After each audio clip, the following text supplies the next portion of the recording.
अध्याय 16। टॉफी। लगता है आप किसी लड़ाई से वापस आए हैं, जेस्पर साहब, क्यों? मिस्टर स्मिथ ने कहा। जेस्पर ने कोई जवाब नहीं दिया, बल्कि मेज की दूसरी तरफ से माथे पर सैकड़ों त्योरियां चढ़ाकर मिस्टर स्मिथ को घूरा। ये खरोंचें जो आपके चेहरे पर हैं, बड़ी जालिम दिख रही हैं। आपकी किस्मत है कि जिसने ये किया उसने आपकी आंख नहीं निकाल ली। आपकी बांह कितने दिन तक इस गलपटी में वैधी रहेगी? डॉक्टर कल इसका पलस्तर काटेगा, जेस्पर ने कहा और मिस्टर स्मिथ खुलकर मुस्कुराए। फिर तो आप दोबारा चाक चौबंद हो जाएंगे न? काम के लिए तैयार, हर चीज के लिए तैयार। मेज पर कांच की एक तश्तरी टॉफी के चीकोर टुकड़ों से भरी रखी थी। मिस्टर स्मिथ ने एक टॉफी उठाई, उसकी पन्नी को हटाया और उसे मुंह में डाल लिया। जेस्पर ने भी एक टॉफी उठानी चाही, लेकिन मिस्टर स्मिथ ने सिर हिलाया और एक रहस्यमय मुस्कान के साथ तश्तरी को परे खींच लिया। और फिर जेस्पर की आंखों के ठीक सामने सचमुच एक अद्भुत सी चीज हुई। मिस्टर स्मिथ गायब होने लगे। पहले उनके सिर का ऊपरी हिस्सा गया, फिर उनकी आंखें, उनकी नाक, उनका मुस्कुराता हुआ मुंह और सोने का दांत। अब सिर से रहित, उनकी गर्दन ओझल हुई और फिर उनकी छाती। वधिया है न? एक आवाज कहीं से आई। अद्भुत है, जेस्पर बोला। ये सचमुच सचमुच अद्भुत है। मिस्टर स्मिथ अब पूरी तरह गायब हो गए लगते थे। जेस्पर ने अंदाजा लगाया कि उनका नीचे का आधा हिस्सा अभी मेज के पीछे गायब हो रहा होगा जब अचानक एक आवाज ने जोर से उसके कान में कहा, वो। जेस्पर चौंक कर उछल पड़ा और उसे एक हल्की सी खिलखिलाहट सुनाई दी। अब जबकि वे अदृश्य हो चुके थे, मिस्टर स्मिथ जेस्पर को खिंचाने के लिए मेज से उठकर इधर आ गए थे। ये सारा माजरा विश्वास से परे, भयानक और अद्भुत था, सब एक साथ। जेस्पर ने उन सारी चीजों के बारे में सोचा जो वह इस टॉफी के साथ कर सकता था और ठीक उसी समय काले जूतों की एक जोड़ी उसके पास फर्श पर प्रकट हुई। जूतों में पैर थे और अब सलिटी पतलून में टांगे भी थीं। फर्श से ऊपर की तरफ मिस्टर स्मिथ एक बार फिर नजर आने लगे थे, इस हद तक कि वे पूरे के पूरे दिखने लगे, वहां जेस्पर के सामने खड़े होकर अपनी रहस्यमय मुस्कान बिखेरते हुए। दाम, जेस्पर ने तत्काल कहा। सस्ता नहीं है, मिस्टर स्मिथ बोले। दाम बताओ, जेस्पर ने फिर पूछा।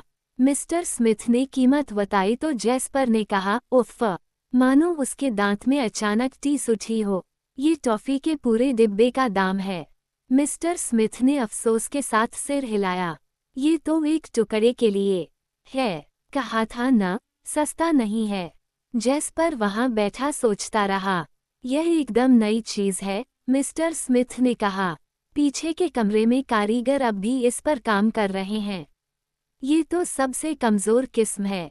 और उन्होंने तश्तरी में रखी टॉफी की तरफ इशारा किया।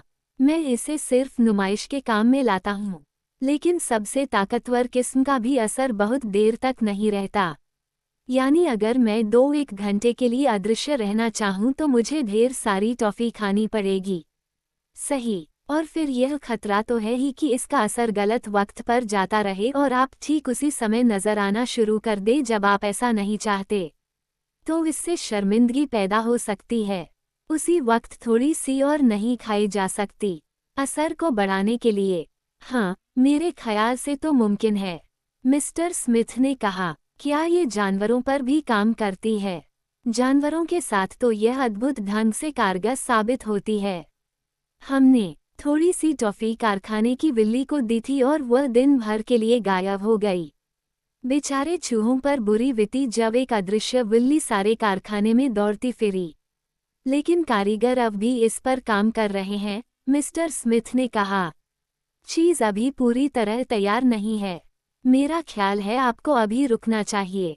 नहीं, जेस्पर ने कहा, क्योंकि जेस्पर किसी चीज के लिए रुक नहीं सकता था।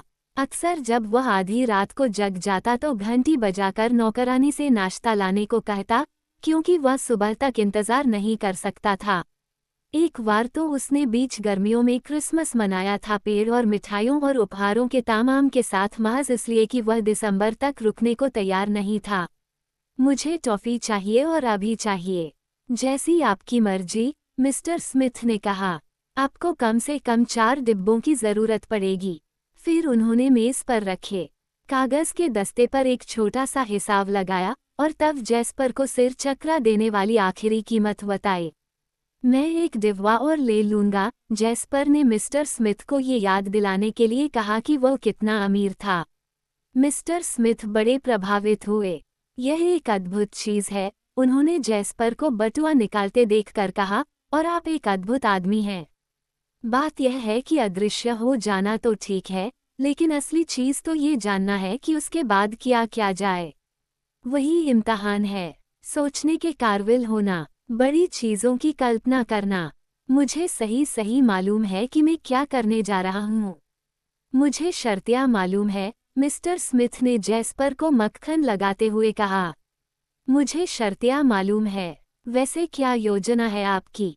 टॉफी के डिब्बे अब तक मेज पर आ चुके थे और जैम्पर ने उन्हें अपने ब्रीफकेस में रखना शुरू कर दिया। वो मिस्टर स्मिथ की ओर देखकर मुस्कुराया और एक आंख धीरे से दबाई। ये तो, उसने कहा, भेद को खोल देना होगा।